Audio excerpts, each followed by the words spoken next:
A very good evening to you, and thanks for keeping it at NTV. I'm Smriti Vidyarthi, coming to you live from the Nation Centre. Our coverage continues as we enter the home stretch.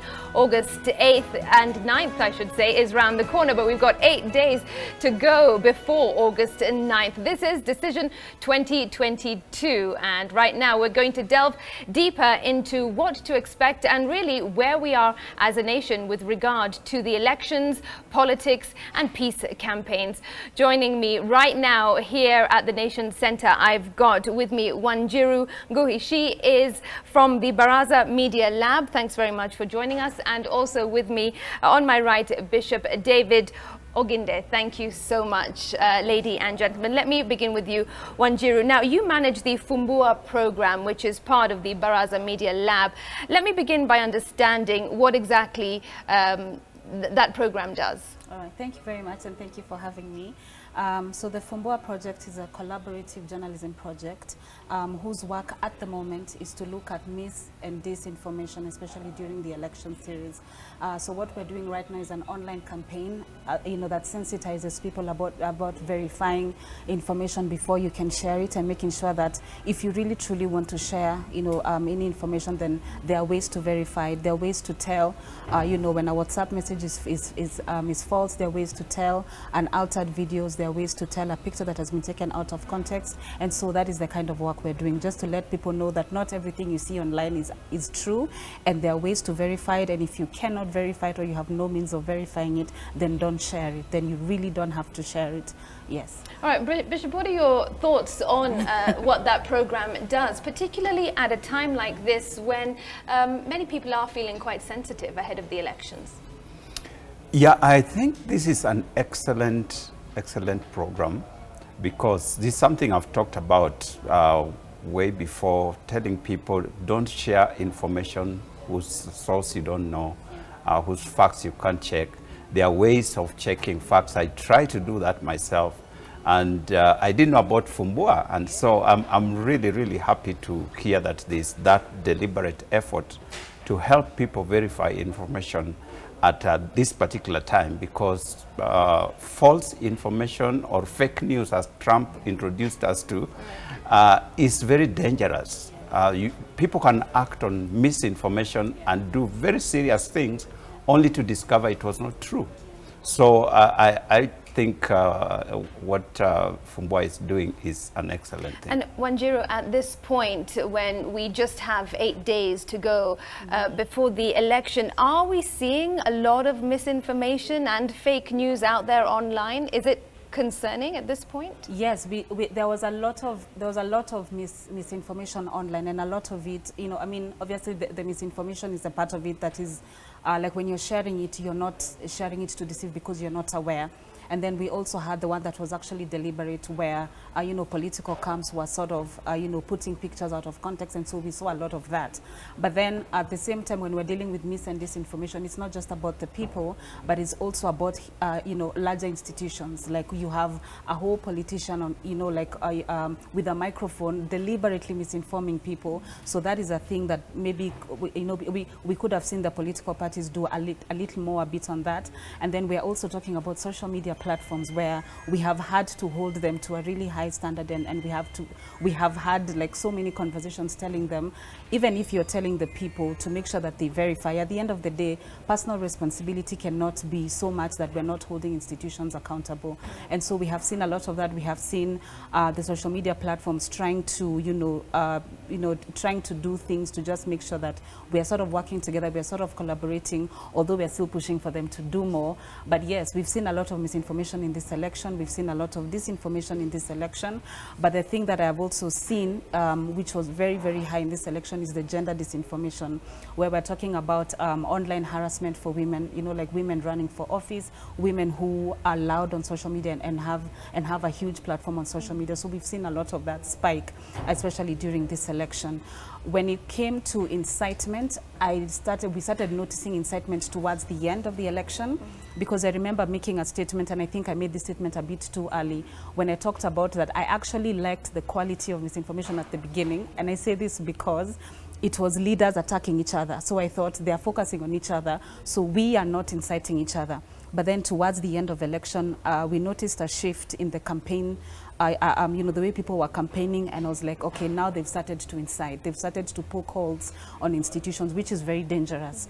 So yeah, that has been our observations, especially with this election. So the fake news and a bit of incitement, but towards the end. And the thing that really concerns me was now the gender disinformation part of the entire information environment. Okay. Yeah. Bishop, what are your views on the campaign trail? We're also coming to the end of that. Politicians and candidates are going to have to stop campaigning very soon. But how do you read into the recent campaigns? I think, like Conjura said, in the earlier days, I think there was a lot of sobriety. There was the normal political rhetoric, calling each other names, usually on more of fun rather than really attacks. But in more recent times, like in the last 2 weeks or so, we have seen a growing sense of personal attack, personalized attacks on opponents, raising up issues that could stir especially the followers.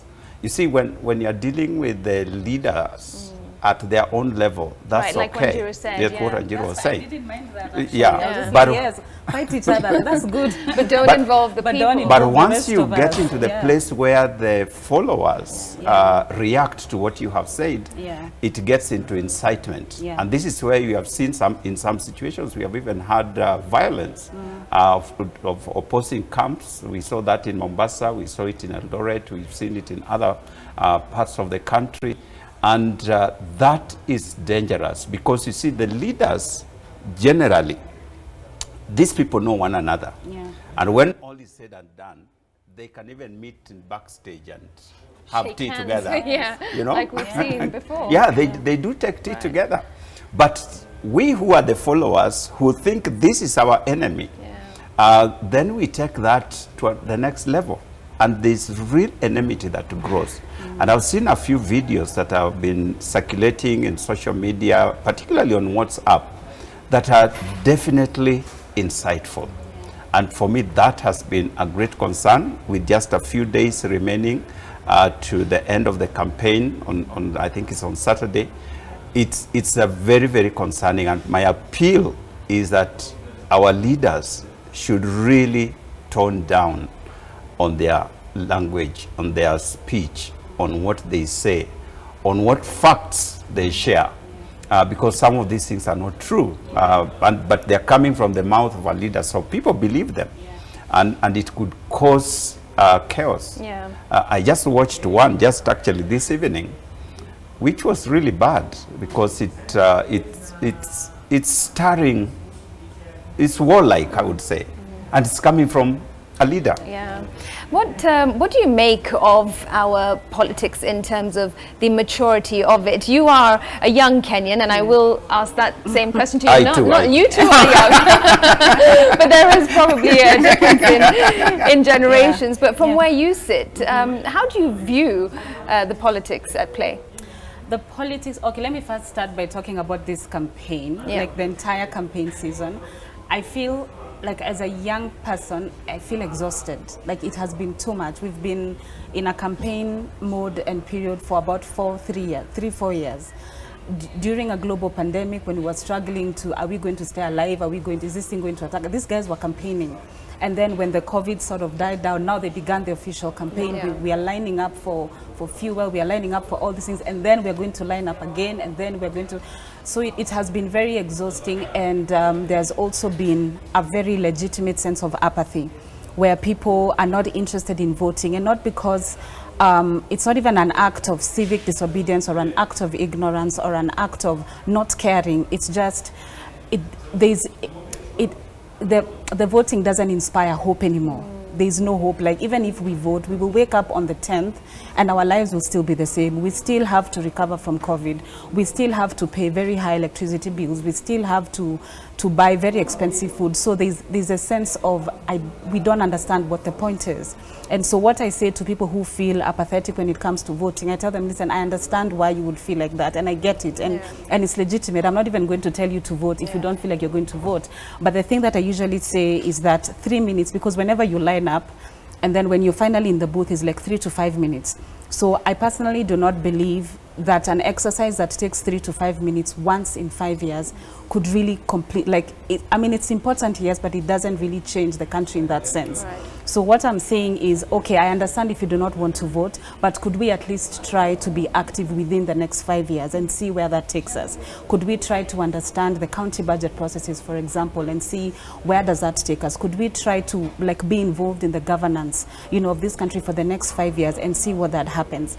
But then if you're feeling apathetic and you feel like there's no hope, I totally understand. There's very little to look forward to when it comes to our political leadership. There's very little, like, why would you wake up and vote and you could just sleep and everything will still be the same anyway? So I get it. Yeah. I really truly get Bishop, it. what do you think of that? I mean, it's quite sad. I think I disagree a bit. Oh, now you disagree. Okay, tell me. With Wanjiru. Those why. 3-5 minutes that you take in the booth could make the difference on where the nation goes. Because imagine a situation where there's a very close call on candidates, and these candidates represent certain values, certain virtues, whether it's an MCA, a member of parliament, a governor, a senator, and so on. So you may find that 200 votes is what makes the difference. You know, you get either the wrong person or the good person. And because I stayed away from voting, the wrong person gets the 200 votes. And they get into office. Right. Let me clarify something. Sure. I not say that voting does not matter. I just said that that exercise once in every 5 years is not enough. Right. You know that it doesn't matter. It's just, it's not enough to like for us to get the change that we're truly looking for. It's not enough. It's important. It is true. It matters, but it's not enough. We have to do a bit more within the next 5 years. After the vote. Yes, within. But the vote is the beginning. Helps us to set the foundation. Okay. But there, what Wanjiru is saying about that voter apathy, a lot of people, and the youth make up a large part of this country, a lot of them are frustrated, tired, disinterested, because the politics has been too much, the cost of living is so high. What do you make of that attitude among the youth? It is understandable but not acceptable. If your roof is leaking, and it is really disturbing you, it keeps leaking, it keeps leaking, it keeps leaking. You could say, I'm so tired of this thing. But it isn't really the same, right? It is because you must rise up and do something about your leaking roof for it to stop. If you say, I have seen people, perhaps I've even done it myself. But the difference is, Bishop, is that that fundi that's going to come and fix that leak is going to fix the problem. Whereas the young voter may feel that if I vote this leader in or this leader in... The roof will still leak anyway. He's not going to fix the problem. The roof will still leak. Just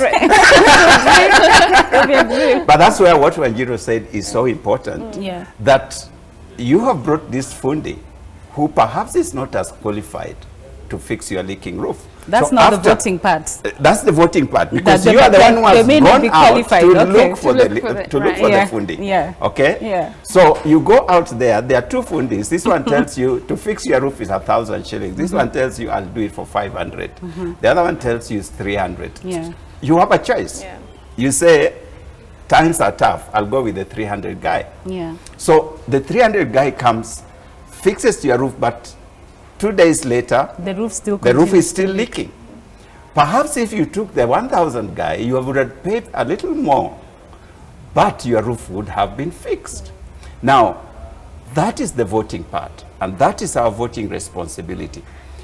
But after you have brought the fundi, you don't go to sleep. And that's what Wanjiru was saying, and I fully agree. You don't go to sleep. check how this person is working. Yes. Right. And say, don't just leave it to him. Exactly. I don't know about roof fixing myself, but But from what I can see, I'm not sure that we are going in the right direction. Yes. So that if you see that the hole is even getting bigger, then you could stop and say, hey, thank you so much. I'm glad you came, but I think let's just leave it at that, so that I can go and get another fundi. But if you just sleep, this guy could make things worse. And this has happened with plumbers, with electricians, with, you know. So that alertness to ensure that our leaders deliver on what we expect of them is the greater apathy in this country. True. So I agree that the election apathy is bad. But the apathy of not following up and holding our leaders to account is worse. But what would make it even worse is if you didn't participate in bringing on board, because if you find the roof being fixed and you didn't even know who brought me, I can ask you, Sasa, why are you talking to me? You're not the one who hired me. You see? But if you did the hiring, you have a legitimate right to actually question this person. And what we need to do in our country at this point is really for citizens to demand accountability. Okay, hold that thought. We've got to take a quick break, but we will continue in just a moment. You are watching Decision 2022. Stay with us. We'll be right back after this commercial break.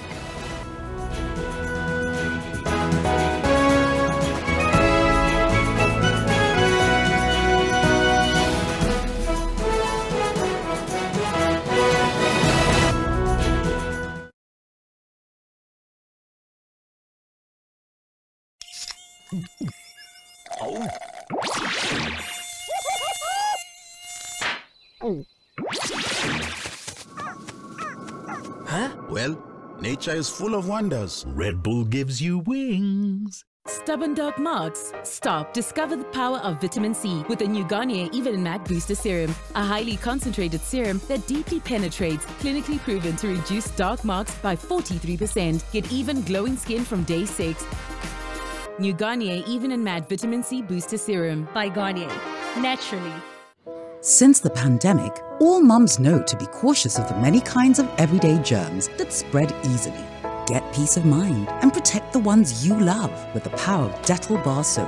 It cleans and protects from up to 100 illness-causing germs. So no matter what type of mum you are, trust Dettol. Dettol antibacterial soap 60 grams is now 50 shillings.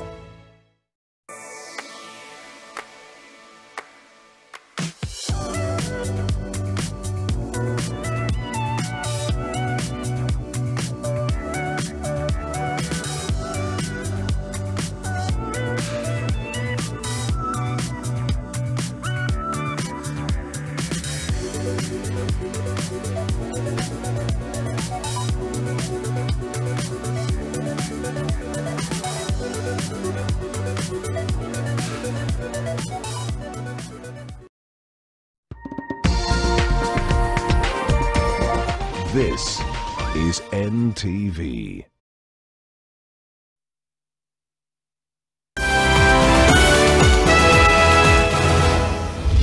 Tonight, President Kenyatta rebukes his deputy over remarks that he threatened to kill him and his allies. Nikikujibu kwa sababu umesema mambo ya uongo, kuna haja ya kuambia watu nataka kuua. Si mumenitusi karibu miaka 3. Kuna mtu amewaguza. Also tonight, Raila pitches camp in Ruto's backyard with a bag of promises as the deputy president storms Western to solidify his support base. Baada ya uhuru kutoka namna hii, kama baba anabeba Biblia mimi, Raila Amolo. Mara ako na shida na Chebukati. Mara ako na shida na register. Juzi amesema sijui ako na shida na form gani. And the head of a woman whose mutilated body was discovered in Nakuru finally found. We believe that this kind of an act could not have been conducted by one person or two people or three. Detectives are yet to establish the motive behind the gruesome murder. Plus, it's been 5 years since the brutal murder of Chris Msando. Who killed him and why? Elections in this country are almost a matter of life and death. It's unfortunate that to date, we do not know what happened to our colleague. This particular state has the muscle to investigate adequately. Tonight's special report lifts the lid on the state of investigation.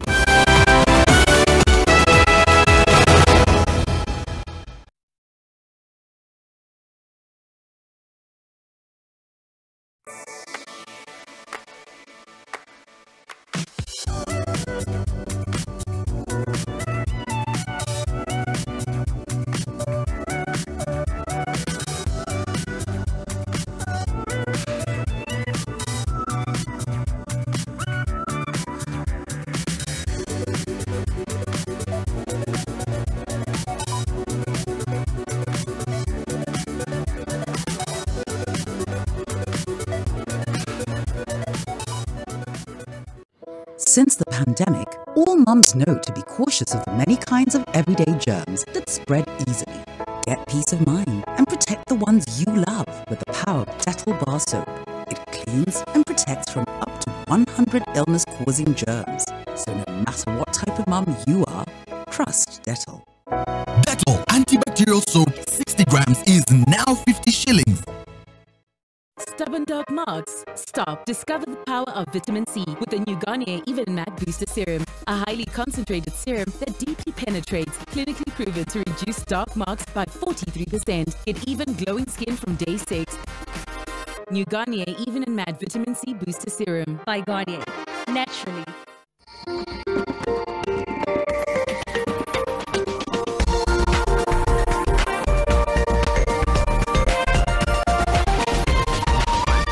This is NTV.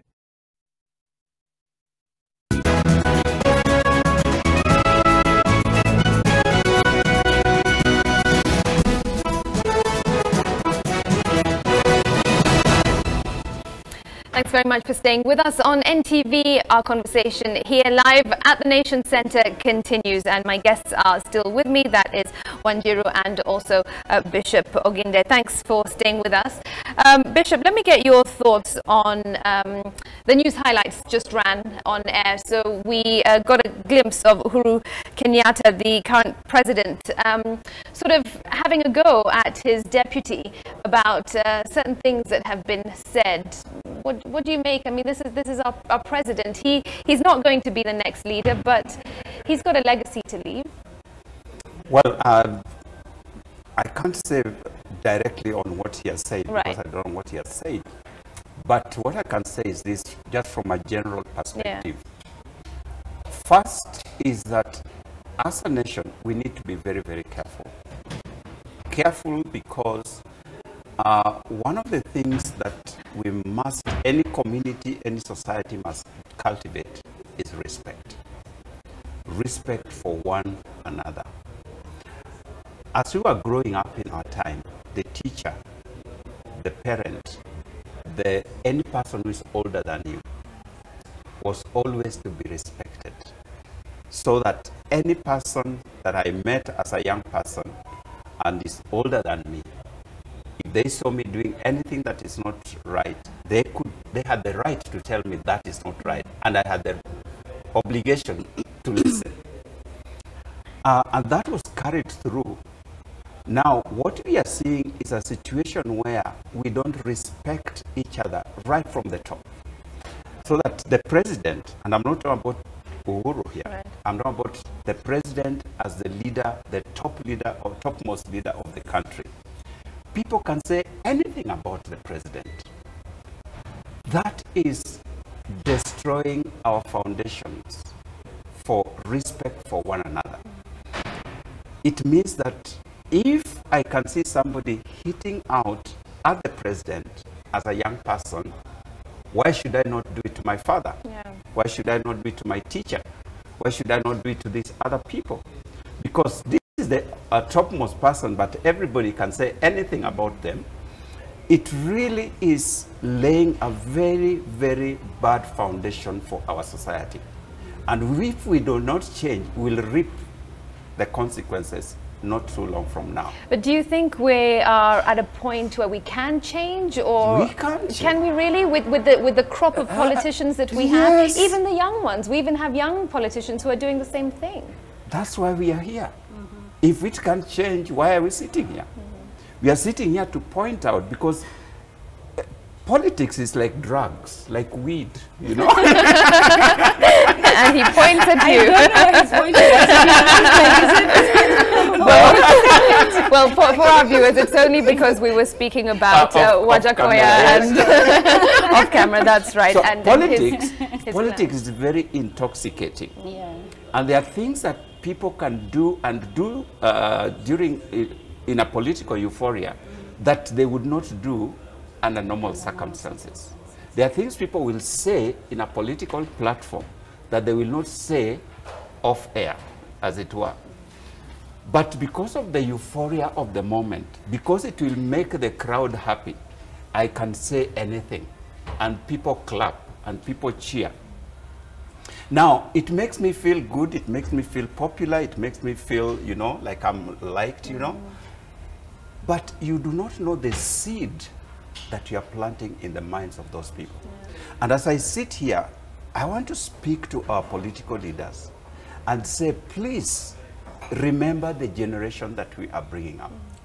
It has been shown that people who insult their parents, your mother, your father, your teacher, your heads, those people bear the consequences in the future. So imagine if our whole society gets into that mood where we do not respect anybody. So what we are seeing between the president, his deputy, and all these other leaders doing in the public arena is really dangerous for society. Right, and Wanjiru, we've seen it, they've done it, it's all been said and done. They've got a few more days to either say something better and instill that hope that you were talking about, or to carry on the way they've been going, which would be very unfortunate, just to grab those votes. So in your view at this point, what is your message to the youth? Because Bishop here spoke about, you know, what he hopes the leaders will do. They may not listen, they're politicians at the end of the day. So really it's upon the youth to take the right action. Okay, first, before I comment about the youth, you know, I think that, I mean, I agree with what you said, like, you know, like parts of it, and also disagree about the insults and everything, because I think we need to normalize disagreeing with our leaders, because they're not always right. My problem, however, is how we choose to disagree with the leader, where you say something at lunchtime and then it is returned, and then you hit back at, I mean, that's it gets nasty. It gets nasty, it gets very, so if this thing is very personal, and I think I was joking about just WhatsApp each other, if you had removed each other from WhatsApp group, return back each other, go there and fight each other. Be digital. Yes. But then I really do think that leaders, they should be held accountable. I think it should be okay for young people to disagree with their leaders. It should be okay for young people to call out their leaders and say, listen, here I mean, and we should really nurture the culture of disagreement, but respectfully disagreeing with one another.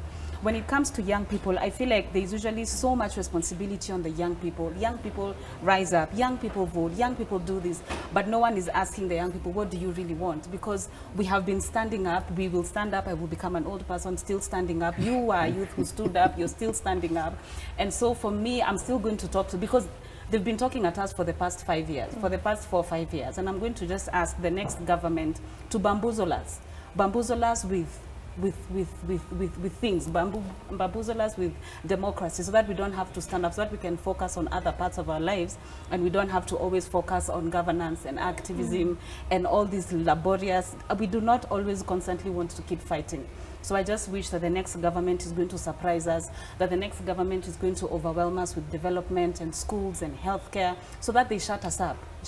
I just want a government to shut us up, to tell us, it is schools you want, take, shut up. It is healthcare you want, shut up. It is water you want, shut up. That's wishful thinking, but yeah, we want to be hopeful. Yes, and I think it's possible. But it's going to take work. But I really think it's possible. And so me, I'm just like, okay, I'm speaking funny English, but just bamboozle us. Whichever government takes in, you have an opportunity to bamboozle us. Take that opportunity. We have been bamboozled with bad leadership. Please bamboozle us with good leadership. We welcome it. Okay. We really welcome it. All right, Wanjiru, thank you. Bishop, before we close, is the church and have religious institutions played their role during this period ahead of this 2022 election? A lot. We have been engaged for a very, very long time in this process, mostly off camera, because there are things that you want to do and you don't have to say you are doing. Perhaps I could say it could have been worse. Right. Yeah, if and not just the religious community, because we have joined hands with the business community, like KEPSA. We have joined hands with other non-state actors, and there's a lot that is happening in the background, behind the scenes, that has really helped to shape how things are. A lot more needs to be done. We are only 6 days, but a lot can happen within 6 days. If these calls that we are making tonight, somebody actually is stirred up and thinks, surely, yeah, I think I can do things differently. Just in these next 6 days, if a leader wakes up and says the right thing and calls on everybody to follow the right path and so on, it can still make a lot of difference. So we cannot lose hope. And I would want to say that, just following on the question you asked, yes, Wanjiru, about the young people, is all of us were young at one point, and it has always been the same. You know, the older people keep telling you the young people, and you know, but you will also get there and you'll be telling the young people. You'll be telling the young people. Yeah. What we need to build is a value system, to recognize and appreciate that there's nobody who is going to give you things on a silver platter. The government's role is not to do for us and to give us. The government's role is to create an enabling environment where if I want to do business, if I want to explore my talents, if I want to pursue my passions, there's an enabling environment that provides that. If I want a loan to do my startup business, I can get it easily and I can do it. Yeah. So we are not looking for handouts. I don't think the young people are looking for handouts, but they're looking for an environment within our country where anybody who wants to do their thing, they can do it easily and they can succeed and prosper in whatever they are doing. That's what we're asking for government, and that is not too much to ask for from our government, so that we are not constantly seeking or asking or begging, you know, and fighting, right. You know, for things that we can actually do. Okay. We've got to wrap up, so just in a few seconds. Go ahead. A few seconds. Okay, I was just going to go back to the plumber issue. Yeah. You know, the roof very briefly. The roof fixer. Yeah. I think as Kenyans, you remember I said that you go to the roadside and you're looking for somebody to fix your roof. There's this person charging you 1,000, this one 500, this 300, and you go with the cheap option.